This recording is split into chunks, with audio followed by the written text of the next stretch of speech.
កុំព្យាយាមស្រោចទឹកផ្កាដែលងាប់ទៅហើយចាបើវាងាប់ហើយវាងាប់ចុះចាកុំចង់ឲ្យវារស់ឡើងវិញទំនាក់ទំនងដូចគ្នាបើសិនទំនាក់ទំនងនឹងមិនអាចទៅមុខរួចទេបញ្ចប់ត្រឹមនឹងចុះចាអ្នកឯងដើរផ្លូវអ្នកឯងខ្ញុំដើរផ្លូវខ្ញុំចាអ្នកឯងគេថាផ្លូវណាស្រួលទៅចុះចាកុំណាអូនកុំទៅចាលន់ទូចង់បានការថ្នាក់ថ្នមពីគេពាក្យថាក្តីស្រឡាញ់អូនត្រូវចាំ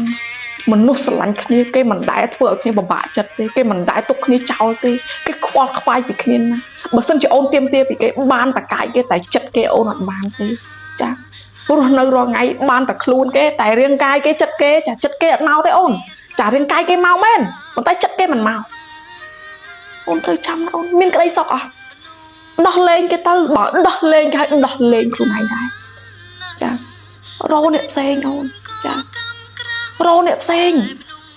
កុំនៅបន្តត្រាំត្រែងអូនចាដំបៅអូនណាត្រូវឆាប់ព្យាបាលវាកុំទុកឲ្យវាកាន់តែរ៉ាំរ៉ៃដឹងហើយឮហើយកុំបំពេញចាបងដើរតាមផ្លូវបងអូនដើរតាមផ្លូវអូន